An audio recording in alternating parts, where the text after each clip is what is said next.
O programa que você ouve agora é uma produção da Central 3.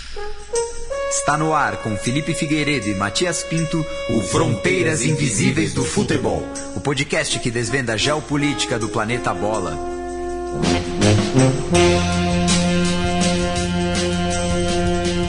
Boa alvorada, ouvintes da Central 3, está começando mais uma edição do Fronteiras Invisíveis do Futebol, mais uma parceria aqui da casa com o Xadrez Verbal. E falando no site, podcast, canal do YouTube, eu vou chamar ele, Felipe Nobre Figueiredo, o homem por trás do tabuleiro. Os ouvintes, nesse momento eu estou em segundo plano, apresente o convidado, por favor. E o convidado é ninguém... Já é figura carimbada aqui da casa, né? Já participou de diversas produções da Central 3. Estou falando de o Biratã Leal. Tudo bom, Bira? Tudo bom, Matias, Felipe e todos os colegas ouvintes como eu, porque na verdade eu sou, acima de tudo, antes de tudo, um ouvinte aqui eu estou mostrando o dedo do meio, porque meu nome é com I, gostaria de deixar claro. Já o Biratã está conosco, né? E provavelmente o ouvinte deve estar se imaginando. O primeiro programa que ele participou aqui com a gente falou sobre Cuba. Mas o Biratã tem conhecimento e, para além disso, né, tem origem no Japão. Então falaremos hoje a primeira parte de um díptico sobre o Japão e a sua relação com o futebol e, claro, a formação do país, né? Inclusive o Biratã Leal é um típico nome da região de Osaka. Né? Lá tem vários Biratãs e vários Leal. Mas apesar de... Não é um episódio sobre o futebol luso indígena, é que parte da minha mãe o pessoal é de Okinawa. É um arquipélago ao sul do Japão. E qual é o seu sobrenome japonês? Nenhum. Não tem? Eu não tenho. Não, no seu registro não, mas o nome da sua família. Da minha família é Yabiko, mas não me deram esse nome. Entendi. No registro tá só o Biratã Leal. Não, De Souza Leal. Ah, tá.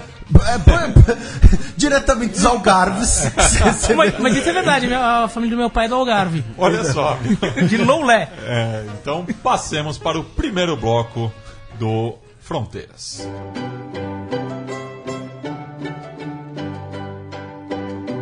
A história. Bem, falar, né, da formação do Japão, territorialmente são as quatro ilhas ao norte e o arquipélago, como o Biratã falou, ao sul de Okinawa. Mas falar como foi a ocupação humana, né, dessa região, Felipe. Um japonês mais nacionalista já te interromperia, lembrando do arquipélago das Kurilas e da ilha de Sakhalina, dizendo que isso também é Japão. Hoje são da Rússia, e lembrando que, especialmente no caso das Kurilas, né, uma pendência até hoje entre Japão e Rússia, né, mas o que acontece? O Japão, durante muito tempo, periodicamente você tinha ligações terrestres com o continente, óbvio, estamos falando de dezenas de milhares de anos atrás. Então, isso gera algumas confusões sobre o que seria a primeira ocupação do homem no Japão propriamente dito, e não possíveis restos de vindos do continente ou uma ligação entre as duas áreas, e muito provavelmente as provas definitivas de presença no Japão são artefatos de cerca de 30 mil anos atrás, achados em sítios arqueológicos na região de Honshu e Kyushu, e os mais antigos esqueletos nas ilhas do Japão já achados são o homem de Minatogawa, justamente em Okinawa, e os esqueletos de Ishigaki, que são datados de cerca de 16 a 20 mil anos atrás. Então, uma coisa muito curiosa sobre a história japonesa, não é curiosa, né? O que acontece? A nossa história, nós aprendemos ela e a gente vê uma história extremamente eurocêntrica. E isso não é uma questão apenas ideológica, é uma questão factual, até porque o Brasil, né, se vê aí como, né, uma herança colonial portuguesa. Então, é um país cristão, então as datações são de acordo com o cristianismo, o nome dos meses, enfim. Quando a gente fala da história do Japão, a gente às vezes até faz adaptações de temas, porém, você tem ali uma periodização diferente, você tem uma periodização própria da história japonesa. Né? Mais ou menos de 10.000 a.C. até 538 é o que é a antiguidade na civilização japonesa, né? Com algumas subperiodizações, período Jomon, Yaoi, Kofun. De 538 até 1185 existe o período clássico, que chega ao fim com o estabelecimento do primeiro shogunato, que inicia o que seria a Idade Média japonesa, né? Que vai aí até 1603, que é o período dos shogunatos, esse período da Idade Média, e de 1603 até 1868 nós temos o período Edo, que é quando a capital do Japão era em Edo, que atualmente corresponde a Tóquio, digamos assim. E você tinha ali o período moderno, digamos assim, moderno no sentido já da historiografia ocidental. Em 1868 nós temos aí a Revolução Meiji e a chegada do Japão, digamos assim, à contemporaneidade. E nesse aspecto, Felipe, né, de fazer esses paralelos, né, entre a história ocidental e a história do Japão, que muita gente acaba até incorrendo num anacronismo, assim, em relação ao período, o que seria o período feudal no Japão, né, que é o que a gente conhece como o shogunato propriamente. E os daimyos, e né, os filmes do Kurosawa. E por conta da localização do Japão, essa questão do acesso terrestre, o Japão serem ilhas, ou seja, né, quando as pessoas habitam ilhas, você é, entre aspas, forçado, né, à navegação, ao comércio. Então você tem um grande intercâmbio, uma série de influências da China e da Coreia. Então, inclusive etnicamente, né? Já que a raiz é a mesma, é etnia mongol. E então não dá, né? A história do Japão ela não é compartimentada, digamos assim. Na antiguidade, justamente no período Kofun, que começa com o domínio Yamato, que era uma das províncias do Japão, a unificação pela força. E a palavra Yamato hoje é a palavra, digamos assim, usada para etnia japonesa, né? O que nós chamamos de japoneses são os Yamato, e a palavra Yamato ela se tornou sinônimo de o espírito japonês, o espírito do Japão, por isso do encouraçado Yamato na Segunda Guerra.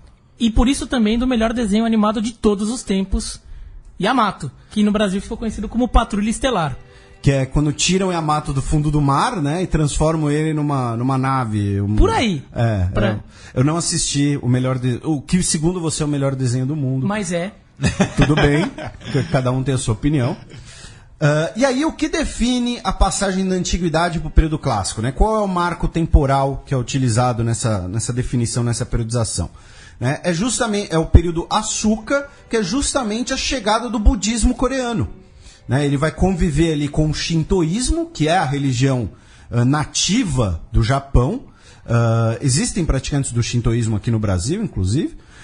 Mas o budismo tem origem no continente e chega ao Japão pela Coreia. E aí você tem essa primeira cisão na periodização da história japonesa. Já o que vai dividir o período da história antiga para o período clássico para o período medieval japonês, digamos assim, ao estabelecimento do shogunato, né, com o primeiro shogun, o Minamoto no Yoritomo. Que era o shogun, né? Esse é um termo bastante comum, é nome de livro, de best-seller.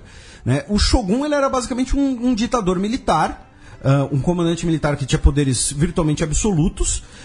Ele, cerimonialmente, era apontado pelo imperador, por isso era uma formalidade, ele tinha autoridade, inclusive, sobre o imperador. E o período dos shoguns dura, no total, né, de 1185 até 1868. E shogun né, é a abreviação de... o shogunato, então, só para deixar claro, ele era um domínio militar, mas com influências também religiosas e econômicas, numa sociedade rural e de castas. Então o shogunato ele também dependia dessa estrutura, digamos assim, de castas. E o shogun, o termo shogun é uma abreviação de Sei Taishogun, que traduzindo é comandante em chefe da força expedicionária contra os bárbaros.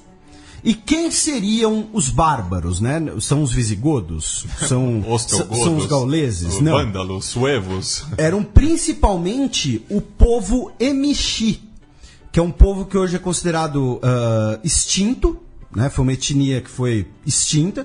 Eles eram parentes dos Ainu, que é uma etnia que existe ainda hoje, embora em números bastante pequenos, especialmente ao norte do Japão, que tem um parentesco também mongol-siberiano, e também são parentes dos Ryukuyan, que é outra minoria étnica no Japão. Então, assim, o Japão, repito, o que a gente convencionou chamar de japonês é o povo Yamato, mas você tem pelo menos outras 2 etnias dentro do Japão, além dessa outra que foi exterminada e eram considerados bárbaros pelos Yamato, né? Então, fazendo aí esse paralelo.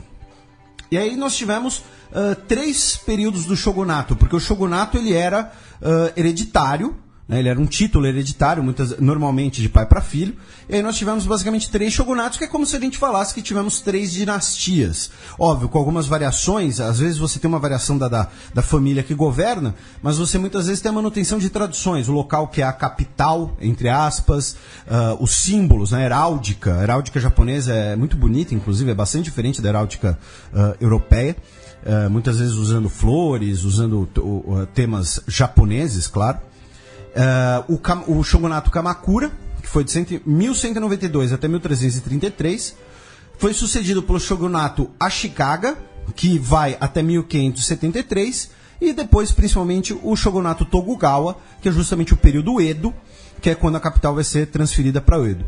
E é importante não confundir os shoguns, o shogunato, com os daimyo.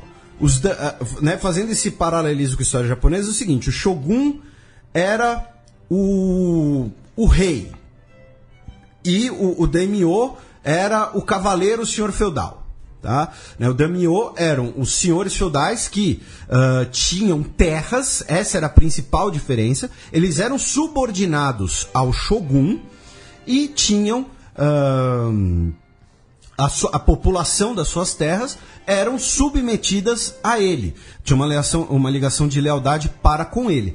E nessa população estão incluídos os famosíssimos samurai. Né? Samurai é um guerreiro, era uma casta de guerreiros, novamente esse paralelo aí com os cavaleiros, digamos assim. O período samurai começa mesmo no final do século XII, e eram mesmo no auge dos samurais, eles eram menos de 10% da população japonesa. Né? Então estamos falando de uma questão de casta. Então, samurai, daimyo e shogun são coisas diferentes. Né? O shogun é o rei da parada toda, e o samurai ele é um guerreiro. Muitas vezes tem ali uma pequena propriedade, tem uma ligação de lealdade para com o daimyo, que é o dono da maioria das terras. Né? A questão da propriedade de terra acaba sendo muito importante. E nesse período com os shogunatos estabelecidos entre os séculos XIV e XVI, que a gente vai ter uma expansão muito grande populacional e comercial do Japão, porque a gente vai ter uma consolidação interna. Já que, né, onde estão as fronteiras invisíveis do Japão? Né? Já que o Japão são ilhas, né? Então a fronteira é o mar. Né? O Japão passou por diversas... Não dá pra gente passar por tudo isso, mas o Japão teve diversas guerras civis, diversos conflitos internos, até a unificação do país debaixo do shogunato. E mesmo assim, você tinha os líderes locais. O daimyo obedecia o shogun, mas dentro da terra do daimyo, ele que mandava. Até porque a gente tem uma tendência a ver o Japão olhando lá no mapa, naquele cantinho da Ásia, com a Rússia lá em cima, a China lá do lado, do Japão ser um país pequeno. Não é tão pequeno assim, né? A ilha de Honshu é maior que a ilha da Grã-Bretanha. Né? Então, assim, é território razoável para estados rivais e povos rivais surgirem ali dentro, até que no final das contas uns sobrepujou os outros. Não uma ilha pequenininha. E a própria densidade populacional também, né? Sim. O Japão tem uma das maiores populações do mundo num território que perto dos vizinhos parece pequeno, mas é relativamente grande. E é um território muito recortado também, né? Tem muitas montanhas, tem um litoral muito recortado, então cria também pequenos núcleos, sobretudo séculos atrás, né? Que à medida que vai expandindo a população e a tecnologia, as coisas vão a comunicação também vai melhorando. E aí, com esse crescimento populacional nesse território, você tinha disponibilidade, por exemplo, né, de metais ferrosos no Japão. Daí tem o processo de fazer a katana, que era um material de baixa qualidade, então por isso que os ferreiros japoneses dobravam o metal várias vezes para limpar das impurezas. Tem uma nerdologia sobre isso, porque tem gente que acha que a katana é só um sabre de luz, né? Mas não, ela virou um sabre de luz com a chegada justamente do aço, do processo europeu de fazer o aço. Mas voltando aqui, é nesse período que nós temos um crescimento a população do Japão vai de cerca de 6 milhões para 10 milhões em mais ou menos 200 anos. 200 anos de um período medieval, digamos assim. E é nesse período que começa a se desenvolver várias demonstrações culturais que hoje a gente liga intimamente ao Japão, como pinturas com aquarela, os arranjos ikebana de flores, né? Quem mora em São Paulo certamente conhece ali na Liberdade, tem no metrô Liberdade, inclusive, a cerimônia do chá, os jardins japoneses, o bonsai, né? Todas essas demonstrações que a gente considera culturalmente japonesas, elas começam nesse período. Estamos falando aí, repito, né? Séculos XIV a XVI, mais ou menos. E aí, no final do século XVI, chegam os primeiros portugueses na região. Obviamente o Japão já era conhecido, né, até pela proximidade com a China, mas começa-se o primeiro contato entre europeus e japoneses, especialmente no caso com portugueses, né, que chegam no Japão em 1543. Nós temos muito comércio, é quando chega a arma de fogo no Japão, que vai ser muito popular no Japão, inclusive o Japão vai produzir muitas armas de fogo, vai produzir pólvora. Nós teremos um intercâmbio comercial muito grande de seda, de especiarias, de chá. O Japão vai mandar um embaixador a Lisboa, e o Japão vai mandar um embaixador, um português que vai, digamos assim, se comportar como japonês na corte do Shogun, né? Ele vai representar Portugal, mas ele tem que adotar os costumes japoneses. Essa foi a condição, digamos assim. E com isso também chega o cristianismo, né? Com Francisco Xavier, da Sociedade de Jesus, inclusive. Vai ter um boom gigantesco do cristianismo no Japão nos primeiros anos. Só que, em 1614, os portugueses são banidos por serem considerados uma influência estrangeira, nociva aos valores tradicionais japoneses. Já no período Edo, do shogunato Tokugawa, que é o shogunato talvez o mais conhecido, o mais importante. Em 1620, o cristianismo é banido, e vários japoneses são, na tradição católica, martirizados nesse processo, por permanecerem fiéis ao catolicismo. E aí o Japão ele vai se fechar, né, com os decretos Sakoku, que são os decretos do isolacionismo, de manter as tradições japonesas, que vão basicamente durar de 1620 até 1853, né, no período do shogunato Tokugawa. Só que 1853, meados do século XIX, já estamos falando de uma grande presença comercial europeia na China, né, já tínhamos tido a guerra no ópio, a primeira guerra do ópio, a expansão americana pelo Oceano Pacífico, os americanos tinham muito interesse também na China, e aí o Japão torna-se um lugar muito interessante, né? Olha, a gente tem essas ilhas, um monte de gente aí, eles devem ter coisas interessantes para a gente comprar, a gente tem coisas interessantes a oferecer para eles, né? Vamos tentar contato com esses caras.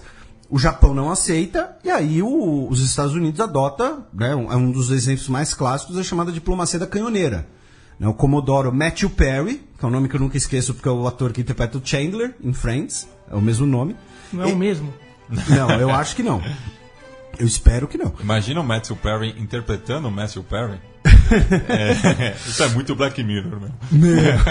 E em 1853 ele estaciona a sua flotilha, digamos assim, na costa japonesa, perto de Edo, faz uma demonstração de força, dá um canhonaço ali e fala, olha, vocês têm aí 72 horas para aceitar uma missão de negócios americana, senão a gente continua atirando. Vocês não tem como fazer nada daí. Vocês não tem canhão, vocês não tem navio grande, vocês vão ficar aí olhando. E o Japão é forçado a aceitar.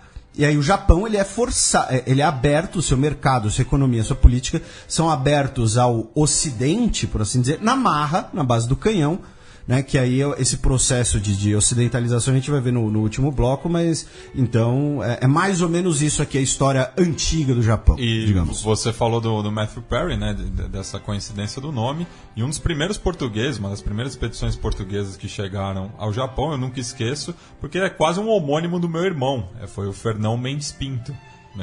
Tirando o Mendes, é o nome do meu irmão. E nesse período todo, o Japão, quando o Japão se isolou, o fato de ser uma ilha também tem muito a ver com o desenvolvimento nesse aspecto do Japão, comercial, mas também quando quis se fechar, é mais fácil se fechar quando você é uma ilha, né? No final das contas, o Japão, por exemplo, foi um dos poucos lugares em que o Império Mongol não conseguiu invadir. Eles tentaram, não conseguiram. Foi um lugar em que eles sistematicamente perderam batalhas. E nesse período de fechamento do período Tokugawa, só tinha um lugar em que era toda a comunicação comercial com o Ocidente era feita por uma cidade, que era em Nagasaki. O porto de Nagasaki, lá no porto de Nagasaki havia autorização para comércio só com os holandeses. E isso é uma coisa que vai ter alguma menção futebolística, mas aqui pra frente. E já que o Nem eu sei o que é, tá, gente?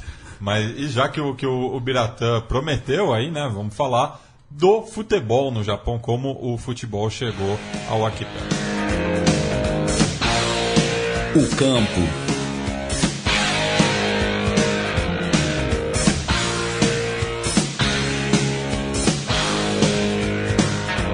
Felipe, responde pra mim, vai, vamos lá.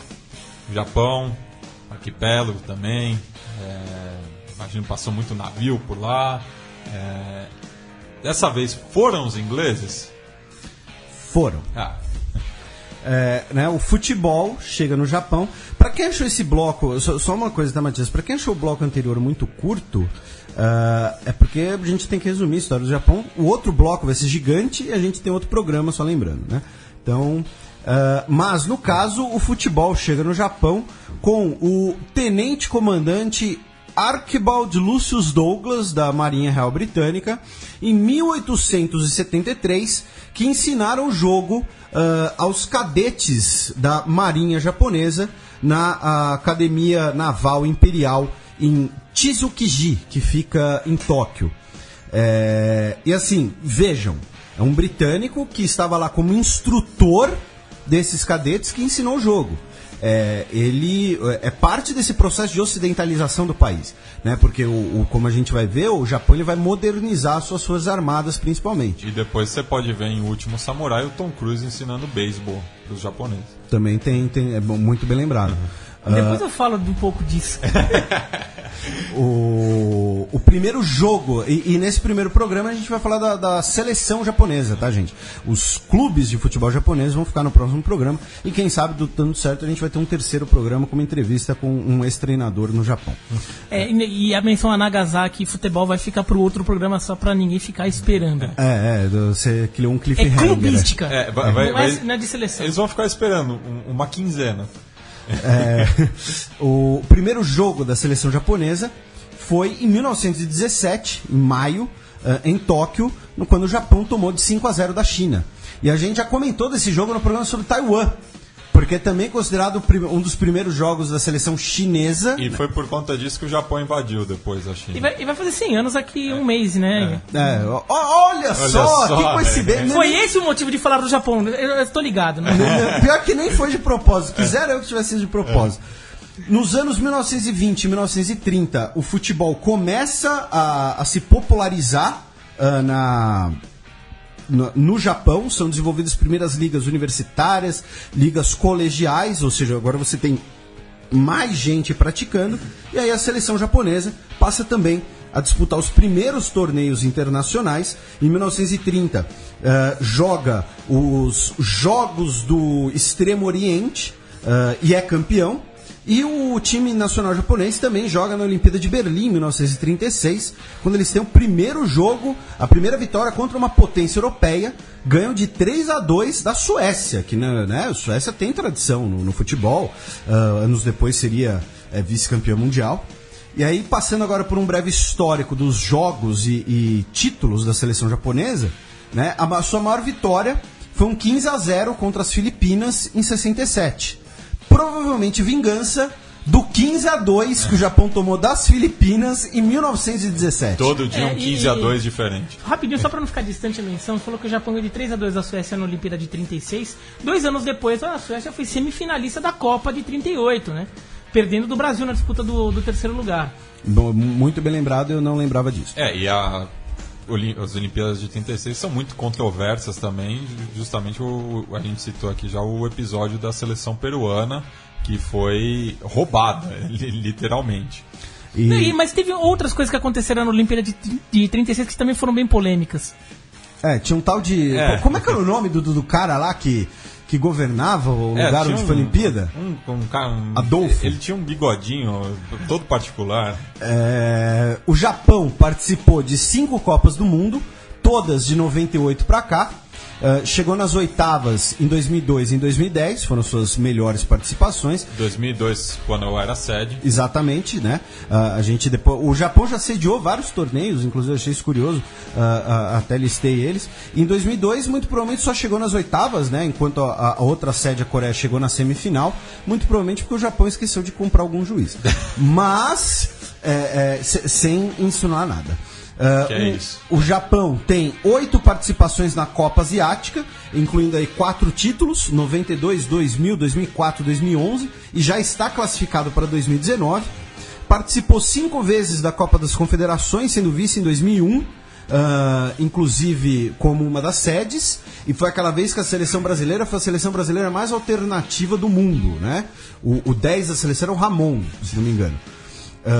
Que mostra que o espírito de jogar a Copa das Confederações é esse mesmo, porque tem a maldição de quem é campeão da Copa das Confederações se dá mal no Mundial. Na Copa do Mundo. Nesse caso foi a França, que daí no ano seguinte... Ele não passou da fase de grupos. Não passou na fase de grupos. E aí o Japão, né, o que acontece, né? A gente sempre fala que esse é um podcast de política, de história, esse também é um podcast de geografia, né, porque o Japão, obviamente, ele em 99 participou da Copa América. Sim. Né, o que faz todo sentido geográfico. Total. Né, total. E estamos falando sério, o Japão participou da Copa América. Como também já participou da Copa São Paulo de Júnior. Também. Como convidado, né? Não só a seleção, como clubes também, né? Aliás, assim, tem todo sentido. O Japão jogou a Copa América e a Coreia do Sul, que é logo ao lado, jogou a Copa Ouro da CONCACAF. Faz sentido. Faz sentido, porque Total. você vê, né, assim, tem um canal do Panamá dividindo os dois países, um é América do Sul, outro é América Central. Então, para os millennials que nos escutam, sim, o Japão jogou a Copa América de 99, realizada no Paraguai. E o Japão também, existe um torneio, né, que foi disputado entre 90 e 98, que era a Copa Dinastia, que eram as seleções ali do Extremo Oriente. Estamos falando das duas Coreias, China, Japão, Hong Kong.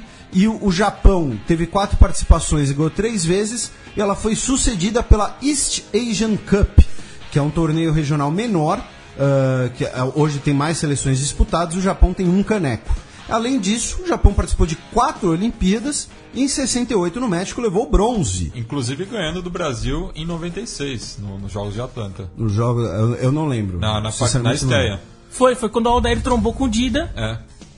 E o Japão ganhou de 1-0. O Kawaguchi era o goleiro do Japão, catou tudo naquele jogo. E o Japão acabou eliminado na primeira fase.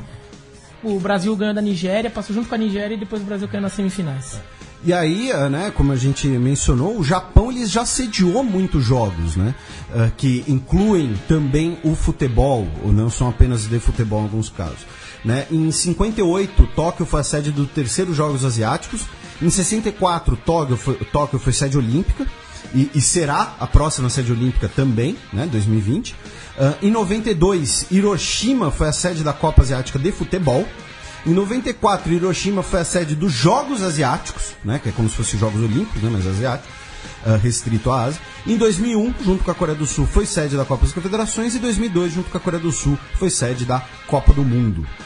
E falando agora de destaques individuais, Felipe, falar dos jogadores com mais jogos e mais gols, tanto historicamente quanto no presente. A gente sempre faz essa, né, coloca esse ranking. Historicamente, o jogador com mais jogos pela seleção japonesa é o Yasushito Endo, que volante, inclusive, né, contemporâneo quase, né, 152 partidas entre 2002 e 2015. Na seleção, ainda jogando, quem tem mais jogos é o Shinji Okazaki, que tem 108 jogos desde 2008. Falando em número de gols, o maior artilheiro da seleção japonesa é o Kunishige Kamamoto, que teve 80 gols em 84 jogos. O cara era uma máquina, entre 64 e 77.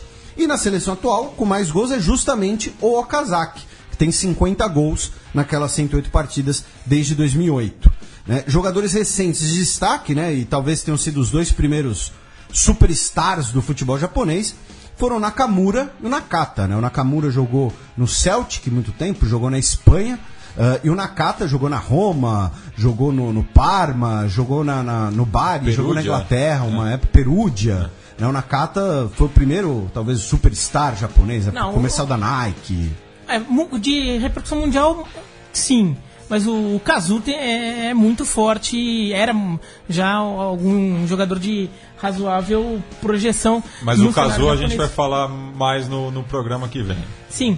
Não tesouro convidado, Matias? Não, mas falando de seleção japonesa, de todas essas participações, a participação do Japão na Copa América a gente até tirou sarro, e realmente é pra tirar sarro porque é ridículo, mas naquela época a Conmebol queria até tentar incrementar a Copa América e pensou em transformar a Copa América numa Copa Ibero-Americana, né? E convidou Portugal e Espanha.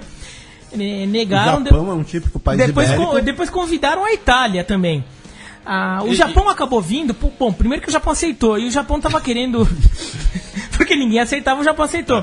E o Japão aceitou porque ele estava naquele processo de dar muita experiência internacional em pouco tempo para sua seleção fazer um bom papel na Copa de 2002, né? Porque o Japão jogou a Copa de 98, foi penúltimo colocado, ficou na frente só dos Estados Unidos no número de gols feitos. Caiu no grupo da Argentina, Jamaica. Croácia. Isso. Argentina, Jamaica e Croácia. O Japão foi penúltimo. Ouvintes, eles falaram esse grupo do Japão de 98 de cabeça, tá? Até eu tô querendo dar um soco no e o Japão em 98 tinha uma seleção que realmente era muito crua. Né? E era uma geração que estava mudando, porque a geração da primeira metade dos anos 90 era até uma geração boa, mas não conseguiu dar muito fruto. Ganhou a Copa da Ásia, mas não foi pra Copa. Tinha a geração do Rui Ramos, do Kazu, aquela geração do começo da J-League que a gente vai falar depois, mas era aquela geração. E que não foi pra Copa de 94 porque tomou um gol nos acréscimos do último jogo contra o Iraque, que era na verdade um hexagonal, eliminatórias asiáticas era um hexagonal final, disputado no Catar. Então era como se fosse um torneio de 2 semanas. E na última rodada o Japão precisava ganhar do Iraque. No último jogo da última rodada, precisava ganhar do Iraque para classificar. Vencia por 2-1, o Iraque empatou nos acréscimos.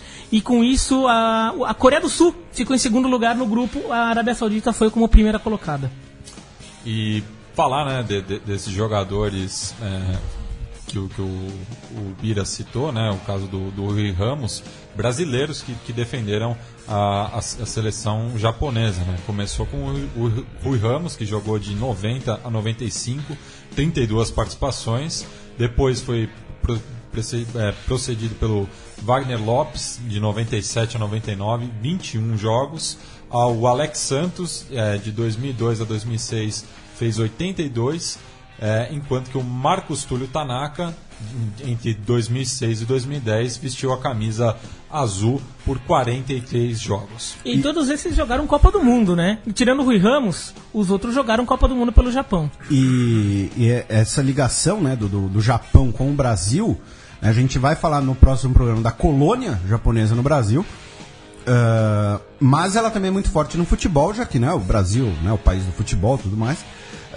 Né, o início da J-League teve uma grande presença de brasileiros. Inclusive na década de 90 era muito comum se você perder os destaques do seu time para um time japonês, era o que hoje é o time da China. Inclusive a seleção brasileira tetracampeã mundial tinha diversos jogadores que atuavam na J-League. Na verdade, muitos tinham acabado de se transferir depois da Copa. Cara, metade do Palmeiras nos anos 90 jogou no Japão. Edmundo, Evair, Zinho, César Sampaio. A dupla de volantes titular do Brasil na Copa de 98 jogava no Japão. O Dunga no Júbilo Iwata e o César Sampaio. O Dunga em 94 já estava no Japão ou seguia na Alemanha? Não, acho que ele estava na Alemanha. E parte dessa importância, né, desse intercâmbio Brasil-Japão na sociedade, na cultura e no futebol também tem os treinadores, né? O Japão teve 2 treinadores japoneses. Brasileiros. O Falcão em 94, em 9 jogos teve um aproveitamento de 33%, que não deve surpreender os nossos ouvintes torcedores colorados e do esporte. E o Zico, de 2002 a 2006, comandou o Japão em 71 jogos, aproveitamento de 52%. Inclusive enfrentando o Brasil na Copa do Mundo de 2006, no último jogo, no qual a seleção brasileira goleou a japonesa por 4-1. Eu queria só falar um pouquinho aqui, fazer vender o meu peixe, mas assim, na verdade, porque eu acho que acrescenta também a toda essa ideia. Você fica à vontade, Biratã, você tá em casa. Eu vou falar de beisebol, né, mas você é rapidinho. Tá, inclusive, sem camisa. Não. Só de chinelo. Mas todo esse processo de modernização do Japão, de abertura comercial e cultural do Japão, que teve na segunda metade do século XIX, foi também quando entrou o beisebol, que é o esporte mais popular do país, né? O beisebol é o esporte mais popular com folga, o futebol tá cabeça a cabeça com o sumô, pelo posto de segundo esporte mais popular do Japão, ainda que o sumô seja um esporte muito de uma geração mais antiga, né? Então, demograficamente, o sumô tende a perder seguidores. É um esporte de mais contato. Sim. Por área. E tem muita gente que acha que o beisebol chegou no Japão pelos americanos, na intervenção americana pós Segunda Guerra Mundial, mas não foi. Foi nesse final dos anos do século XIX que missionários americanos, militares americanos, houve presença americana no Japão e eles começaram a ensinar o jogo ali, montar times no Japão. E também o Japão começou a mandar, a elite japonesa começou a mandar seus filhos estudar nos Estados Unidos, porque aí também é para a Europa, mas a Europa era mais longe, né? E para os Estados Unidos é só, entre aspas, atravessar o Pacífico. Então muitos filhos da elite japonesa Estados Unidos é logo ali. foram estudar, fazer faculdades nos Estados Unidos. Principalmente no Havaí e Califórnia. Isso. E quando aprenderam o beisebol lá, porque era o esporte mais popular dos Estados Unidos na época, e quando voltaram, também ajudaram a reforçar o beisebol nos Estados Unidos, no Japão. E isso ajuda a explicar também porque o beisebol é tão forte na colônia japonesa no Brasil, porque isso vem desde o século XIX. Sim, ele é bem antes da Segunda Guerra Mundial. Tanto é que os Estados Unidos times americanos de beisebol faziam excursões, times assim, combinados, né? De grandes estrelas dos Estados Unidos faziam excursões ao Japão durante as férias para jogar lá com o time japonês, quer dizer, isso numa época que Japão e Estados Unidos ainda eram aliados. E teve até um grande jogador, um grande arremessador japonês que tinha 17 anos, que ele eliminou todos os jogadores americanos lá, Baby Ruth, todos esses famosos da época, só cedeu uma rebatida e depois, na Segunda Guerra Mundial, ele morreu em combate e hoje o prêmio de melhor arremessador do campeonato japonês tem o nome dele. E, como o Matias citou, né, a colônia japonesa no Brasil é a responsável por introduzir o beisebol no Brasil, praticamente, né? Vários jogadores brasileiros são de origem japonesa. O centro de treinamento da seleção é mantido por uma empresa de origem japonesa. Inclusive, eu gosto muito de beber Yakult, se vocês quiserem mandar alguns. Sua flora intestinal está funcionando bem. E hoje tem vários jogadores japoneses na Liga Profissional Americana, né? Além da Liga Japonesa ser muito forte, muito rica... É a segunda mais forte do mundo, né? Tem alguns... Podia ter mais, não tem mais porque a própria Liga Japonesa impede a saída. Não é tão fácil você sair tirando o jogador do Japão. Tem umas regras também de transferência toda embaçadas. Eu vi que tem um jogador japonês na MLB que tem, sei lá, 200 anos de idade. E ele quer jogar por mais 80. É o Ichiro, né? O Ichiro Suzuki, que se você somar Japão com os Estados Unidos, é o jogador com mais rebatidas na história do beisebol. Não, ele tem quantos anos agora falando sério? Ele já bate nos 50, não é? Não, ele tá com 40 e pouquinho, 42. Ele é só um atleta profissional. Eu lembro há uns 15 anos atrás, quando ele estreou na Liga, 2000, 2001. 2001, ele estreou, ele foi estreante do ano e melhor jogador da temporada ao mesmo tempo. E o MVP do All-Star Game, se eu não me engano. Também. Ele jogava com o cheat. Você falou das conquistas territoriais do Japão, você até mencionou o povo Ryukyuan, que vem de Ryukyu, que é o nome original de Okinawa, do arquipélago de Okinawa. Foi um reino à parte até metade do século XIX, né? E chegou até a ser um reino tributário da China e do Japão ao mesmo tempo. O pessoal não estava muito bem lá. E depois o Japão conquistou ali. É um foco de outras tensões que eu acho que a gente vai acabar discutindo até mais pra frente. Mas só mencionando sobre essa coisa de outros povos que existiam por ali. O próprio Okinawa não era Japão do jeito que se imagina. Era um outro país com outro idioma. E até hoje, etnicamente falando, o pessoal de Okinawa é um pouco diferente do japonês de Honshu. Até em relação a traços, a pele um pouco mais escura.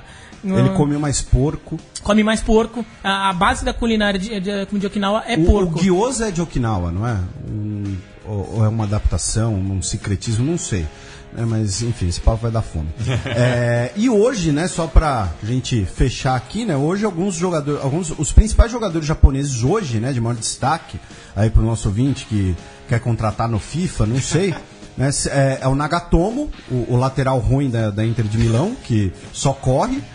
Cara, se ele fosse do interior do Pará, ele ia se chamar Apodi. Entendeu? O Nagatomo é o Apodi.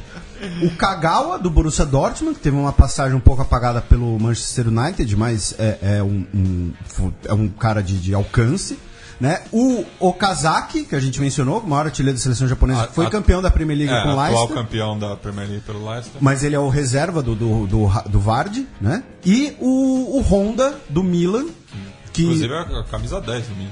É o camisa 10 do Milan. Inclusive muita gente diz que isso é uma prova da decadência do Milan, porque assim, ele é um daqueles caras que surgiu assim, ele vai ser o Pelé do Japão. Esse cara vai arrebentar e tá aí, 30 anos, eterna promessa, né? É o futuro do Ganso, né? Como eu sou jornalista do meio esportivo, né, propriamente dito, eu posso ser mais cruel nos comentários. Eu vou falar como um profissional. Como um comentarista. Eu comentava os jogos da J-League na ESPN e também comentei muito o jogo do campeonato russo na ESPN. Ninguém via. E o Honda jogava no CSKA, não é? Exatamente, isso que eu ia falar. O Honda é um caso de vários outros jogadores que acabam indo parar na Rússia, inclusive muitos jogadores russos, né?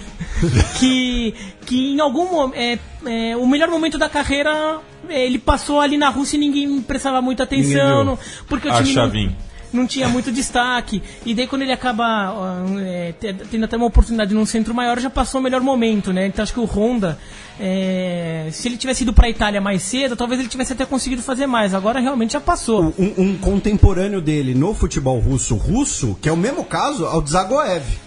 Que é aquele cara, esse cara vai ser um baita meia, vai estourar e outro caso, ainda tá jogando na Rússia e não vai virar nada, porque tinha que ir pra Europa, entre aspas, tô brincando, tá, gente?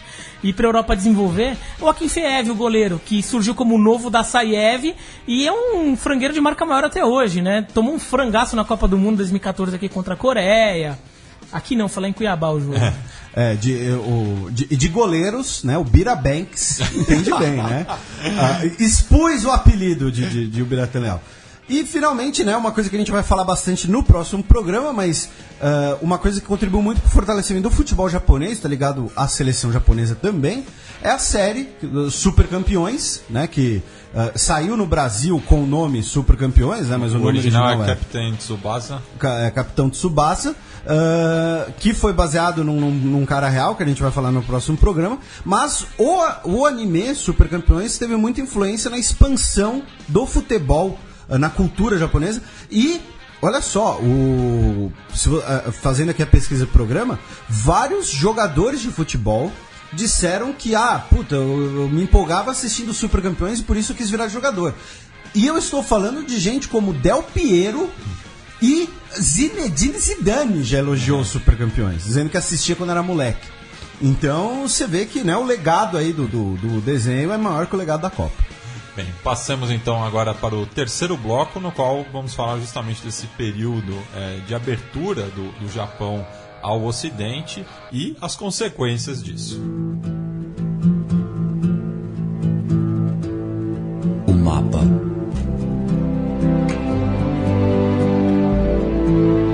Bem, Felipe, voltemos lá, né, a expedição do Chandler Bing em 1853 e esse intercâmbio, né, nipo-estadunidense. Isso, e assim, só para explicar até para vocês que estão aqui gravando comigo, né, o roteiro ele tem uma súbita mudança de estilo aqui, porque tudo isso daqui é slide copiado e colado das minhas aulas, tá? Das aulas que eu dou para os candidatos ao Itamaraty. Então vocês veem que é tipo isso. Ctrl-C, Ctrl-V, né? Para poupar tempo, porque, claro. Enfim, né, o segredo é falar com convicção. No caso, o Matthew Perry, ele abre o Japão à força, e aí em 1858 é assinado o Tratado de Harris, na qual o Japão concede direitos extraterritoriais a nacionais americanos. O Japão se compromete a deixar a permitir a entrada de produtos dos Estados Unidos no Japão. O Japão se compromete a dar privilégios tributários, alfandegários a esses produtos, né? É um dos chamados tratados desiguais, na qual a China foi muito submetida a esse tipo de tratado desde a Primeira Guerra do Ópio, e o Japão foi por um breve período. Por que breve período? Porque no caso japonês, a alta sociedade japonesa, os líderes japoneses e o imperador viram na expedição de Matthew Perry uma humilhação nacional japonesa. Né? O Japão foi humilhado, ele foi obrigado a aceitar imposições de outro país na base da força. E aí constatou-se então a necessidade tanto de reformas, de modernização do país, quanto a da centralização do país. Porque não poderia mais ser agora uma série de senhores feudais, de daimyos, e aí quando você chega uma potência naval nas suas portas, você não tem ali um governo central a responder a isso. Então, com isso nós temos a chamada Restauração Meiji em 1868. Resumindo bem, né, o que foi a Restauração Meiji, né? Os daimyo, eles vão ceder ao Estado Nacional, eles cedem a sua autoridade, as suas terras, muitas vezes, ao Estado Nacional. O shogunato acaba, não existe mais a figura do shogun. O imperador agora terá o poder e ele vai apontar um primeiro-ministro que vai vir das antigas aristocracias japonesas, ou seja, os daimyos vão deixar de serem senhores feudais militares e vão se tornar, entre aspas, políticos, vão se tornar conselheiros do imperador, e aí nós teremos um gabinete, teremos ali um conselho para o imperador, e é justamente o conceito da revolução pelo alto, ou a via prussiana, né, que é você modernizar um país pela aristocracia, pelas instituições de cima para baixo, não uma revolução de baixo para cima.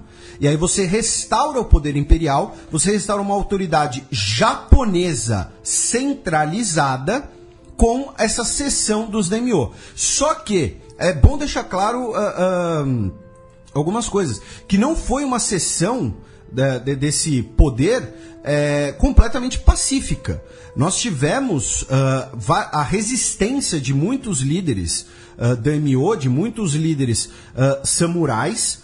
O maior exemplo disso é a Guerra de Boshin, que durou mais ou menos ali um ano, entre 1868 e 1869, que foram os últimos defensores do shogunato contra o poder imperial, baseado em líderes que cederam ao imperador. No caso, o Japão Imperial apoiado pelo Reino Unido, pelos Estados Unidos, e os shogunatos, os defensores do shogunato, apoiados pela França.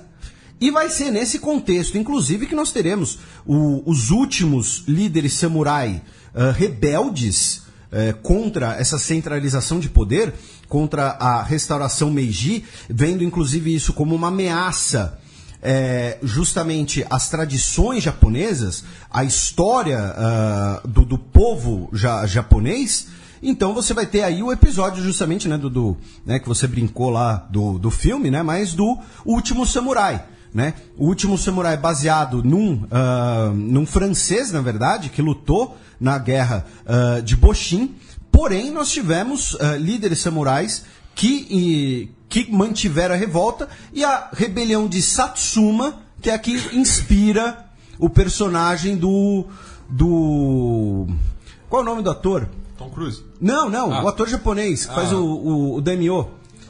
Sagamoto. Não, Ken Watanabe. Ken Watanabe é o ator. Qual é o nome do personagem? O nome do personagem é o Katsumoto. E vai ser a rebelião de Satsuma que vai inspirar o personagem do Ken Watanabe no filme O Último Samurai. Não que o filme O Último Samurai seja crível, seja um documentário, tá, gente? Só tô colocando que tem ali... nível Coração Valente. Que tem tipo 1% na realidade. Que no filme interpreta lá o Daimyo, o Katsumoto. Então, após essa centralização, após o vencer dessa resistência, a partir da década de 1870... nós temos o início da Revolução Industrial Japonesa, no contexto da Segunda Revolução Industrial, que é conduzida pelos Zaibatsu. O que vão ser os Zaibatsu? São esses antigos daimyo que, agora, perdendo seus privilégios militares, perdendo seus privilégios de casta simbólicos, passam a ter prerrogativas econômicas. Então eles vão receber autorização de fundar bancos, de ceder dinheiro a juros, de usar suas terras para estabelecerem fábricas, estabelecerem uma agricultura competitiva.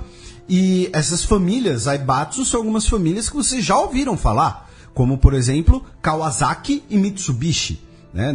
Os nomes não são aleatórios, não são à toa. Em 1877 é fundado o Banco do Japão, o Banco Central do Japão, justamente para capitalizar, para centralizar investimentos nesse processo de industrialização. Culturalmente, né, nós teremos o envio de estudantes para o exterior, como o Biratã já citou. E uma coisa que vai ajudar muito o Japão nesse processo é que, ao contrário da China, nós não teremos intervenções diretas de potências ocidentais. Por quê? Pelo fato de serem ilhas. É muito mais difícil você conseguir fazer uma invasão do Japão do que você atacar a China a partir de territórios já estabelecidos. Então, até por conta de ser uma ilha da geografia, isso acaba preservando um pouco o Japão, que vai começar também um processo de institucionalização do país. E isso é muito importante, por quê? Porque o Japão não era um lugar institucionalizado, porque os laços eram de lealdade pessoal. Não tinha essa, se você não obedecer o imperador, você vai para a prisão. Não tinha essa de não obedecer. Se obedecer, ponto final. O Japão só vai ter uma Constituição em 1890. A Constituição Meiji, que vai ser inspirada na Constituição do Império Alemão. Novamente, essa associação aí com a Via Prussiana. E com essa Constituição nós teremos a ocidentalização da educação, que a gente viu na introdução do futebol no país, né? E junto com isso, além da industrialização, da ocidentalização da educação, nós teremos também a ocidentalização e a modernização das Forças Armadas Nacionais, que serão estabelecidas sob controle direto do governo central, ou seja, não vai ter mais essa coisa de castas de líderes locais, vai ser o Exército do Japão, Marinha do Japão, com treinamento especialmente de militares vindo do Reino Unido, dos Estados Unidos e, em menor grau, da França e da Alemanha. Vai ter um grande incentivo na indústria naval e, com isso, em questão aí de 30 anos, o Japão se torna uma potência industrial, uma potência militar e, em 1898, vai justamente renunciar aos tratados desiguais, vai adotar uma nova postura perante o Ocidente e, junto com essa nova postura, vai vir também a necessidade de afirmação do Japão, né, já que o Japão ainda não era levado, digamos assim, a sério, era visto, né, como um bando de bárbaros querendo imitar europeu, e também o estabelecimento de uma linha protetora das ilhas japonesas, já que, querendo ou não, ainda, se a Marinha Britânica quisesse bombardear Tóquio, ali o Palácio Imperial, não era tão difícil. Então você tinha que estabelecer um perímetro protetor ao redor do Japão, e aí o primeiro marco disso é 1894, com a Primeira Guerra Sino-Japonesa, quando o Japão derrota a China e vai ter um domínio indireto sobre a Península da Coreia e Taiwan, que a gente mencionou no programa. E esse cenário de expansão japonesa vai durar até o fim da Segunda Guerra Mundial.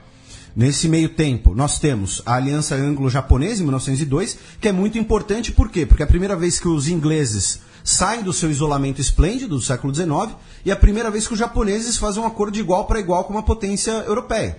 O Japão agora passa a ser tratado como uma potência de igual para igual. E quem era o alvo dessa Aliança Anglo-Japonesa era o inimigo geopolítico da Rússia no século XIX, no século XIX, a Rússia. Tanto que, em 1904, nós teremos a guerra russo-japonesa, o Japão vai dar uma cacetada na Rússia, exigindo a retirada russa na região das fronteiras da Coreia e da Manchúria, vai destruir a marinha russa, a marinha do Báltico, que vai ser enviada pelo Ártico até lá. Inclusive, nesse período que acontece o episódio do motim no coraçado Potemkin. Sim, como consequência da derrota russa, porque assim... Você é a Rússia, você é a maior potência territorial do planeta. E você toma um cacete dessas ilhas que até 50 anos atrás estava fazendo chazinho e arco e flecha. Então, assim, na visão russa, era extremamente humilhante. Né? E o Japão, ao mesmo tempo, se estabelece como uma potência mundial. Falando, olha, a gente não é essa ilha aí que vocês vão poder ditar as regras, a gente está aqui de igual para igual. E cabe lembrar, né? A gente citou no programa sobre a descolonização africana, esse era o momento do fardo do homem branco, né? Sim. Então você ter a formação de uma potência não branca derrotando uma potência branca também tinha uma esse componente racista, racial. Sim. E a Rússia se vendo já desde o final do século XIX como uma das grandes potências do mundo, uma nação europeia moderna, né? Que a Rússia durante muito tempo de sua história ficou um pouco para trás em relação ao resto da Europa, mas já nessa época ela já se via como uma potência europeia, como uma nação moderna do nível do Reino Unido e de outras, da França.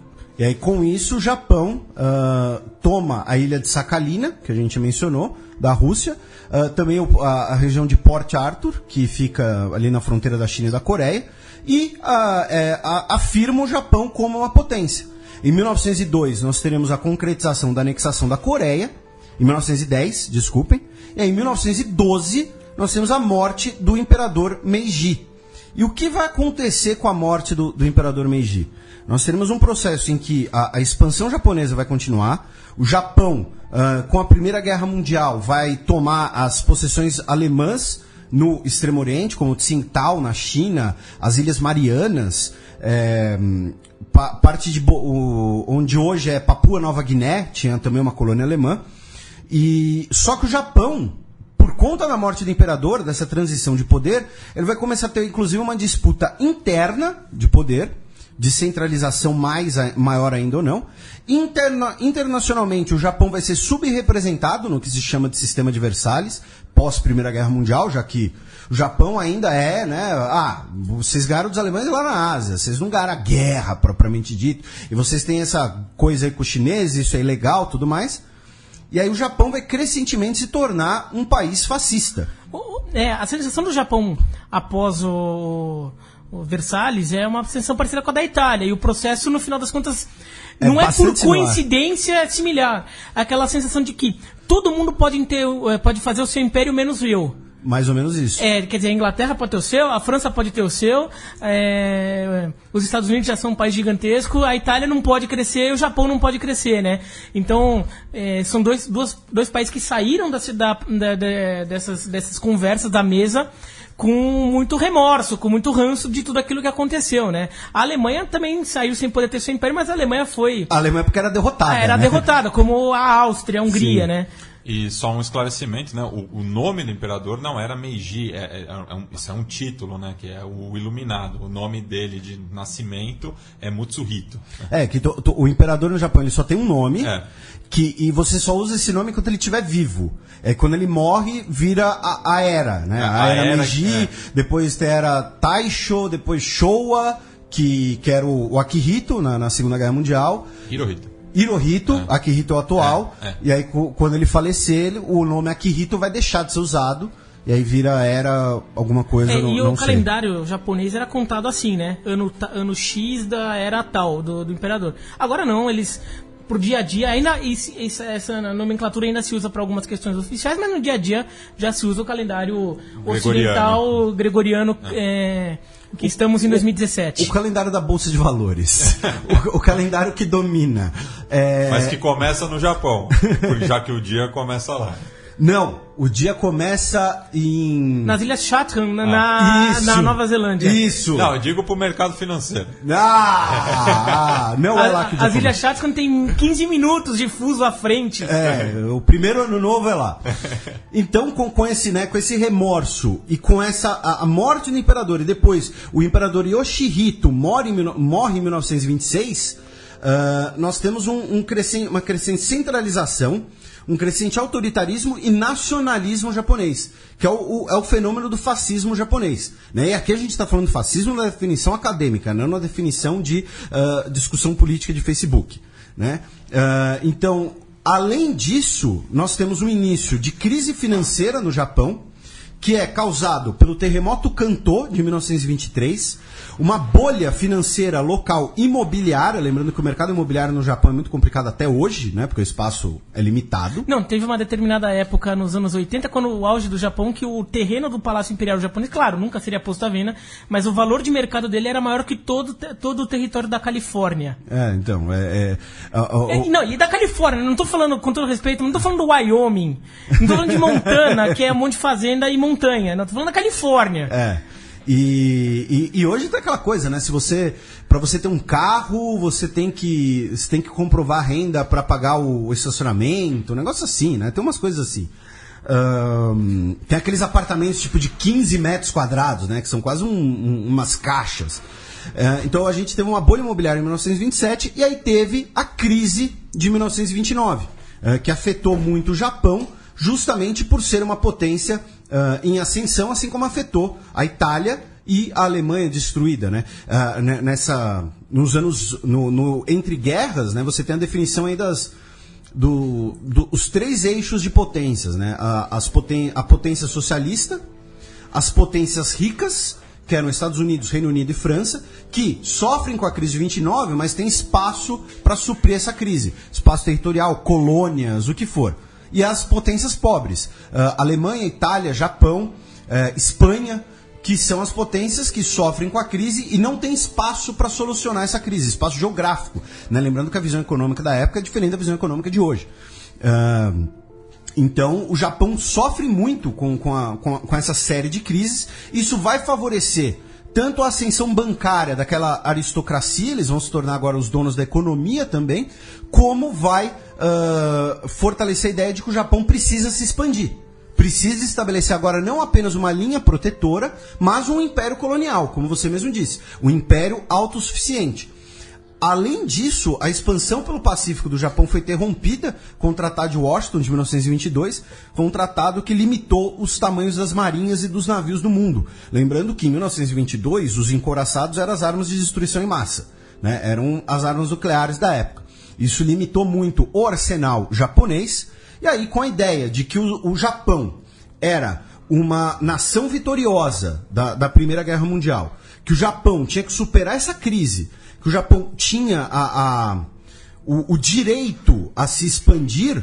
Além disso, você começa a ter um maior repúdio à cultura ocidental, porque ela é corrupta, porque ela abandona os aliados, porque ela tem ideias perigosas como o comunismo, passa a ter uma valorização muito maior do shintoísmo, inclusive. Você tem aí um crescente autoritarismo japonês que vai levar, finalmente, ao estabelecimento do governo fascista, de fato, com o primeiro-ministro Tanaka Gishi, em 1927, que vai ser o início de governos estabelecidos nas Forças Armadas, no pensamento de casta, numa romantização do Bushido e do shintoísmo, a divinização do imperador, que né, o Shinsei, e o estabelecimento da política nacional, né, que vai ser a Kokutai, que é o seguinte: o Japão tem esse objetivo. Não é um objetivo partidário, não é um objetivo ideológico, não é um objetivo que depende de discussão, é o objetivo do Japão. É como se fosse um destino manifesto, digamos assim.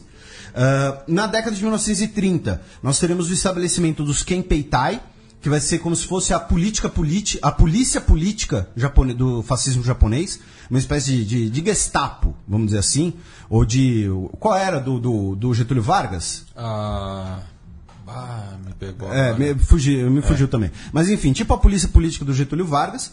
E na década de 1930, o Japão também será marcado por uma série de assassinatos políticos, já que os jovens oficiais, os Sakurakai, vão tentar ascender parte dessa doutrina nacionalista, militarista, né, de glória nacional, uma coisa parecida com o nosso tenentismo até. E aí o Japão vai começar de fato seu expansionismo em 1931, com a invasão da Manchúria. A Liga das Nações condena a operação, o Japão sai da Liga das Nações, passa a ser isolado internacionalmente e sua economia passa a ser então a ser sustentada em gastos militares, especialmente com a expansão da sua marinha.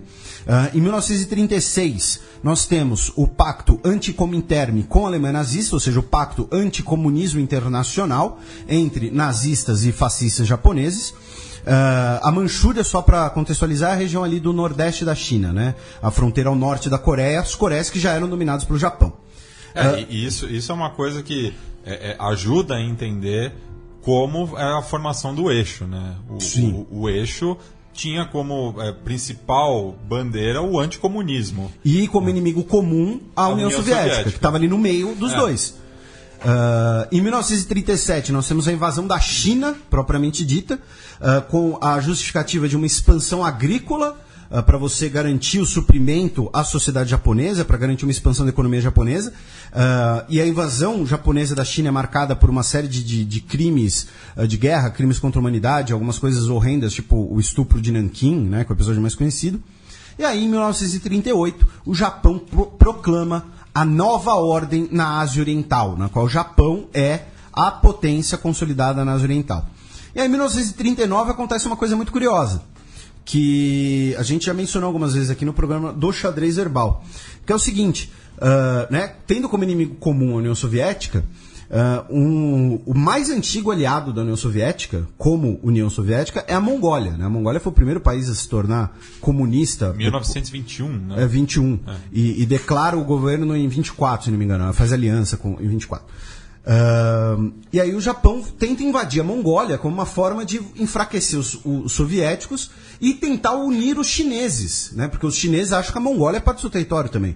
Então, olha, eles vão tomar a Mongólia dos soviéticos, vamos nos unir com os japoneses. Inclusive existe atualmente na China uma província que é a Mongólia Interior. Sim, e eles acham que a Mongólia de verdade é chinesa. E aí o que acontece? Os soviéticos compram a briga, derrotam os japoneses na Batalha de Khalkhin-Gol, que vai ser a única derrota numa batalha terrestre do Império Japonês até 1942, ou seja, desde 1868 até 1942, a única derrota. As tropas soviéticas lideradas pelo George Zhukov, que depois vai ser o comandante... Marechal, que depois vai ser o comandante das tropas soviéticas em Stalingrado. Um dos poucos que sobreviveu aos expurgos stalinistas. Exatamente. Justamente porque ele deu uma cacetada nos japoneses. E aí, o que vai acontecer? Hoje você tem uma estátua gigante do Zhukov na Mongólia, como defensor da Mongólia, e os japoneses passam a ter medo dos soviéticos. Os japoneses assinam secretamente um pacto de neutralidade, de não agressão com a União Soviética, ou seja, contrariando a sua própria aliança com a Alemanha nazista, e por isso que em 1941 o Stalin vai mandar todas as tropas da Sibéria irem para Moscou para lutar contra os alemães, porque ele sabia que os japoneses não iam atacar, porque os japoneses passaram a temer o exército vermelho soviético. E também estavam muito ocupados no Pacífico Sul. Sim, aí acontece, com a Segunda Guerra Mundial, você tem uma disputa interna no governo japonês. A Marinha quer a expansão pelo Pacífico e o Exército quer a expansão pela China. Lembrando que o Japão não tinha aeronáutica. Ela fazia parte da Marinha. O braço da Marinha. Ou do Exército também. E aí, como o Exército tomou essa cacetada dos soviéticos, aí você tem que revisar essa política, a Marinha acabou predominando. E aí, essa batalha, que é quase insignificante do ponto de vista assim, militar, batalha de Khalkhin-Gol, em 1939, ela basicamente decidiu a Segunda Guerra Mundial, porque fez os japoneses temerem os soviéticos e expandirem para o Pacífico, não mais para o continente. E aí, com isso, justamente, né, os americanos passam a apoiar os chineses, declaram um embargo contra o Japão, né, de venda de produtos industriais e de petróleo. Com isso, o Japão passa a querer ter o controle dessas reservas. E o Japão tinha dependência total de petróleo vindo dos Estados Unidos. O Japão não é um país produtor de petróleo. Sabemos. As ilhas japonesas. Se tem uma coisa que não tem nas ilhas. Uma das poucas coisas que não tem nas ilhas japonesas é petróleo. Tem cosplay, tem briga de besouro no colégio, tem várias coisas, mas não tem petróleo.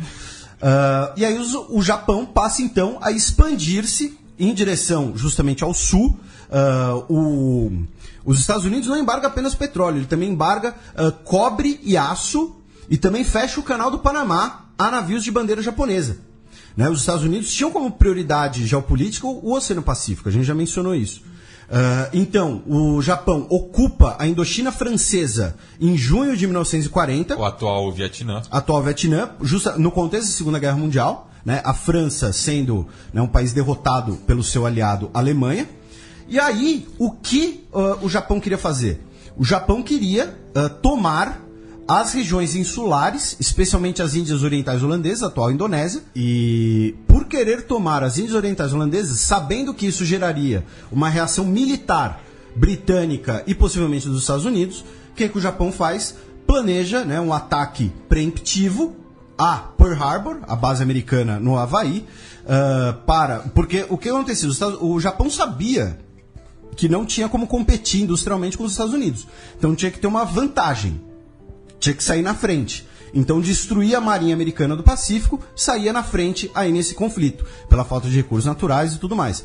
É um ataque que é feito sem declaração de guerra, em meio a negociações. Tem várias teorias da conspiração, né, sobre se foi uma conspiração para o governo dos Estados Unidos entrar na guerra.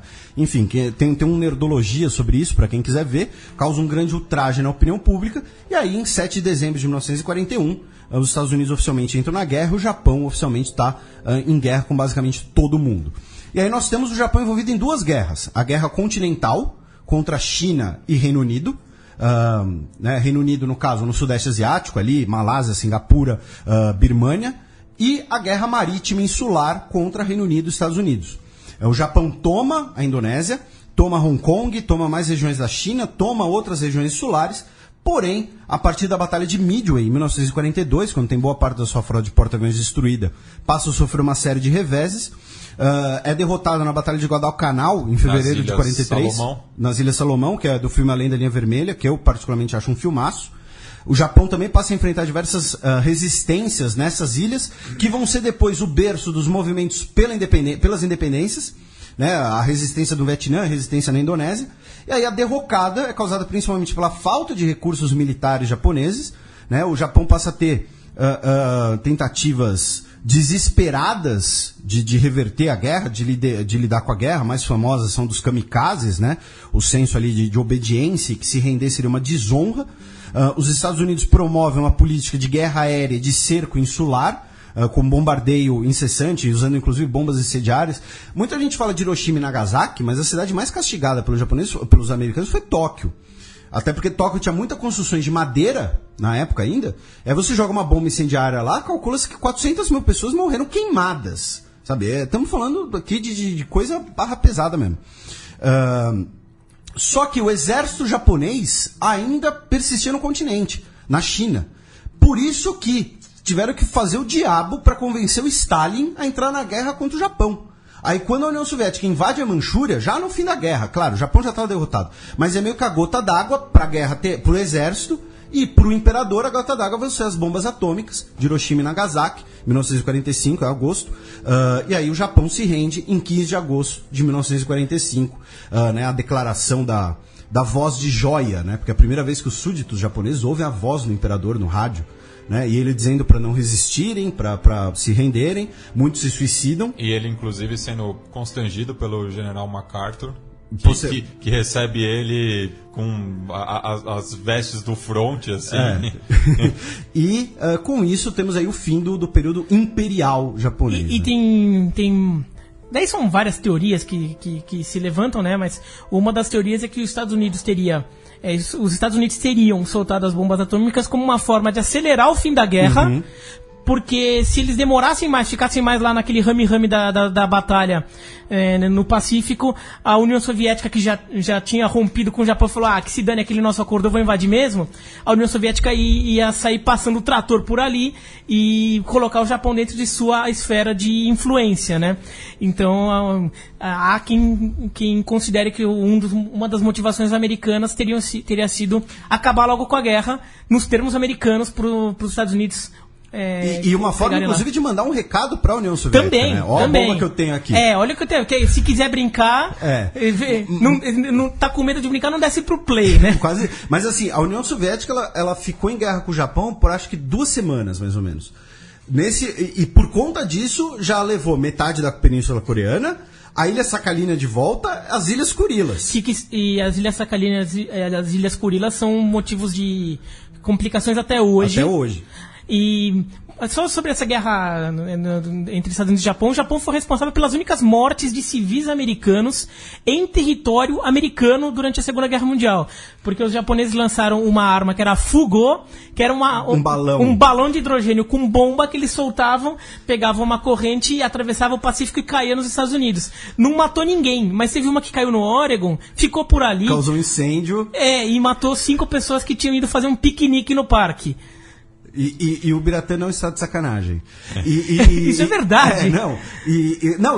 No fim da guerra eles queriam fazer uns kamikazes, que os japoneses eles desenvolveram um submarino, eu não vou lembrar agora o nome, que ele levava um hidroavião com as asas dobradas dentro do submarino. Então eles queriam levar vários desses submarinos para a costa da Califórnia para fazer ataques kamikazes no continente americano, para ver se isso criava um pânico e forçava os caras a se renderem. Tinha umas ideias muito malucas. E uma coisa, isso também foi uma vantagem histórica dos Estados Unidos nesse ponto de vista militar, que é muito difícil você atacar os Estados Unidos. Sim. Né? Você pode até atacar o exército americano, tropas americanas, mas atacar territorialmente os Estados Unidos foi uma coisa muito difícil, né? A não ser que o Canadá entre em guerra, e só em South Park isso acontece, né? Mas por isso que os americanos invadiram o Canadá em 1812. E o México também pode... O México poderia. E o México chegou a ser assediado pelo Hitler, né? Não, pela Alemanha na Primeira Guerra Mundial. Isso, na Primeira Guerra Mundial. Telegrama Zimmermann, a gente falou disso exatamente, exatamente, confundi a guerra, mas a Alemanha chegou a sondar o México, mas o México também não ia ser bobo. E só já fazendo uma ponte, né, para o próximo programa no qual a gente vai falar da colônia japonesa no Brasil, um dos mais ilustres japoneses que passou aqui no Brasil era o Hiro Onoda, que foi o primeiro a se render, né? Não, foi o último a se render. O último a se render morou no Brasil, mas só um detalhe. O primeiro a se render, ele também chegou a morar no Brasil uma época e ele ficou com vergonha o resto da vida. Não, mas no caso, o Hiro Onoda, ele é um herói, considerado um herói no Japão. Ele só foi se render em 1974, quando o oficial dele foi buscar ele ali no Pacífico Sul, não lembro exatamente... Uma ilha que hoje é da Indonésia. Não lembro exatamente a localidade, mas ali no Pacífico Sul, e convencer ele de que a guerra já tinha terminado. Porque ele dizia que era uma propaganda, que queriam enganar ele, e aí tiveram que achar o ex-comandante dele para ele se render. Porque, como você mencionou, o Japão tinha um histórico de vitórias militares. O Japão, se você pegar o retrospecto geral do Japão, vamos falar de futebol, digamos, o Japão estaria lá na ponta com várias vitórias e poucas derrotas, né? Então, pro orgulho japonês é difícil era difícil aceitar uma derrota, que não era algo comum na história japonesa. A questão da lealdade ao imperador, da lealdade ao imperador. E se a gente voltar lá do Império Mongol, como eu disse, o Império Mongol não ganhou do Japão. Eles levaram a Ásia inteira. Mas eles perderam da tempestade. Eles não perderam do Japão, eles perderam do mar. Sim, mas pra história japonesa. Mas pra história japonesa ficou isso. Sim. De que nem a Mongólia ganhou. Então o Japão tem um histórico de vitórias muito grande e eles dominavam também militarmente, ganharam da China e da Coreia algumas vezes, né? Então pro Japão era difícil, para muitos japoneses era difícil conceber a ideia do Japão perder. né? E isso a gente viu também, teve aqui no Brasil. Muitos japoneses aqui no Brasil demoravam não aceitavam que o Japão tinha perdido a guerra, até foi o livro Corações Sujos. O tema principal do livro Corações Sujos é a história desse conflito que ocorreu dentro da comunidade japonesa, que a gente vai falar depois, mas mostrando como esse negócio do japonês não entender a ideia do Japão ter perdido uma guerra era algo realmente factível e bem uma coisa bem disseminada aí entre os japoneses, e que teve até aqui no Brasil. Bem, considerações finais? No meu caso, apenas agradecer todo mundo que nos ouve, nos tolera, agradecer a presença do nosso querido Biratã Leal. E, como dicas culturais, já atropelando, eu tenho duas por enquanto. Uma é o livro do Kenneth Henschel, History of Japan, que é um manual de história japonesa. Para quem quiser em português, tem em português de Portugal, pela edição em 70. E é o livro que eu uso para fazer as minhas aulas, então é a minha principal fonte. E, claro, um dos meus cineastas favoritos, que tem muitos filmes sobre vários períodos que tratamos aqui, né? O Akira Kurosawa, que tem filmes belíssimos, tem filmes que mostram bem a cultura japonesa. Ele tem, desde filme ele foi obrigado, né, na época, a fazer filme de propaganda do governo durante a Segunda Guerra Mundial, até livros sobre a saga do judô, livros sobre samurais, livros sobre a sociedade japonesa pós Segunda Guerra Mundial, o medo nuclear que existe na sociedade japonesa como a única sociedade que foi vítima de armas nucleares. Então, qualquer coisa do Akira Kurosawa podem assistir. Biratã? Bom, peço desculpas aí por ter atrapalhado aí o programa dos outros, do Felipe e do Matias, e por ter obrigado vocês a me ouvirem por um tempo falando um monte de bobagem aqui, perto do que esses dois aqui sabem. Que é isso? Eu não sei o que as Índias Orientais, se eu jogar, vai se ferrar. Como dica cultural, eu recomendo para vocês verem Yamato, porque é um desenho animado sensacional, que o Felipe deveria ver também. E não, até porque assim, ele tem muito dessa coisa da cultura militar japonesa ali dentro dele, porque resumindo a história, é um desenho animado de ficção científica, em que povos alienígenas e a Terra estão ali. Tem conflito, tem diplomacia, tem um monte de coisa misturada, mas se vê elementos da organização militar japonesa ali, sobre como toda a tripulação desse navio-nave espacial se organiza. Bem, a minha dica cultural são duas, na verdade. Uma ligada à minha família e a outra à da minha esposa. Então, a primeira dica é Nos Passos de Fernão Mendes Pinto, documentário dividido em 2 capítulos, produzido pela RTP de Portugal, que fala justamente sobre a chegada dos portugueses no Japão. E a dica ligada à família da minha esposa, que alguns ouvintes devem saber, é neta de japonês, ou seja, ela é sansei. É o livro Musashi, escrito pelo Eiji Yoshikawa, que fala sobre o Miyamoto Musashi, que era um ronin, né, um samurai que não obedecia a ninguém, né, um errante, um samurai errante. E o personagem histórico, ele nasceu em Kumamoto, que é a província do Jichan da minha esposa, né? Ele nasceu ali no sul do Japão. Traduza. Jichan é o avô. Então essas são as minhas dicas. E para finalizar, né, a música de encerramento, a gente vai executar o hino do Japão, o Kimi Gayo, que é o Biratã, assim como eu, é apaixonado por hinos, né? E esse é o poema, né, que foi escrito, que tem 5 versos, ou seja, 2 a mais do que um haikai. É um dos mais antigos do mundo, né, entre os hinos atuais. E curioso que ele só foi aceito como hino oficial do Japão na década de 80 deste século. Agora, ele era... século XIX. Não, ele era... Não, século é que... 20. Não... É do século passado, desculpa, século XX. Porque depois da Segunda Guerra Mundial ele foi retirado. Ele tem uma história de ida e vinda como hino do Japão. Assim, a primeira vez que ele foi adotado como hino do Japão foi na era Meiji. Sim. Mas depois ele caiu, mas continuou sendo usado. E depois foi reoficializado, digamos. Aqui ele também, durante muito tempo, como era o hino do Império do Japão, em todo aquele período da Segunda Guerra Mundial também para... Por exemplo, coreanos e chineses até hoje não gostam do hino do Japão também porque consideram que é uma marca nacionalista japonesa, justamente desse período de invasões. Assim como a bandeira de guerra do Japão, que lembrando, o Japão é um dos países que tem uma bandeira quando está em estado de guerra, que é aquela com os raios. Isso, e aliás, assim, só uma dica... Não usem essa bandeira. Tem gente que usa como símbolo do Japão alternativo, tudo. Mas... Essa bandeira que na verdade é a bandeira do Japão, né? Com a bola vermelha no meio, só que com os raios saindo para todo lado. E como é um símbolo do Japão, tem muita gente que às vezes até usa como sem perceber, mas é uma coisa muito, muito, muito mal vista entre coreanos, chineses, é agressivo. Então não usem.